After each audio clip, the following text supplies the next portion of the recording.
అందరికీ హాయ్. మీరు వింటున్నది పవన్ కథలు. కథలు ప్రాణం పోసుకునే చోటు.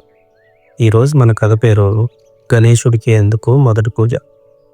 ఇక కథలోకి వెళ్దాం. ఒకసారి దేవతలందరూ ఒక మహాయజ్ఞం చేయాలని నిర్ణయించారు. యజ్ఞం మొదలుపెట్టే ముందు ఒక ప్రశ్న వచ్చింది.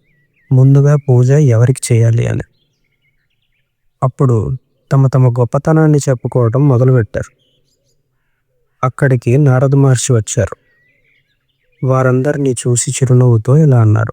ఈ 3 లోకాలను ముందుగా ఎవరైతే దర్శిస్తారో వారే మొదటి పూజకి అర్హులు అని. అంతే, అందరూ తమ తమ వాహనాలపై 3 లోకాలు చుట్టేందుకు బయలుదేరారు. కానీ గణేశుడు మాత్రం ఎక్కడికి వెళ్ళలేదు. అతడు నెమ్మదిగా తన తల్లిదండ్రుల వైపు చూసి ఒక క్షణం ఆలోచించాడు.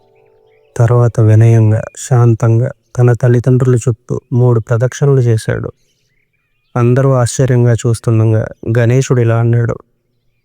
నాకు నా తల్లిదండ్రులే లోకం, వారే నా 3 లోకాలు అని. ఈ మాట విన్న దేవతలందరూ నిశ్శబ్దంగా నిలిచిపోయారు. శివుడు చిరునవ్వుతో గణేశుణ్ణి ఆశీర్వదించాడు. బుద్ధి, వినయం ఉన్నవాడే నిజమైన విజేత అన్నాడు. అప్పటి నుంచి ఏ శుభకార్యం అయినా, ఏ మంచి పనైనా ముందుగా గణేశుణ్ణి పూజ చేయడం మన సాంప్రదాయంగా మారింది. ఈరోజు కథ మీకు నచ్చిందనే ఆశిస్తున్నాను. మరిన్ని కథల కోసం పవన్ కథలని సబ్స్క్రైబ్ చేయండి, లైక్ చేయండి, కామెంట్ చేయండి.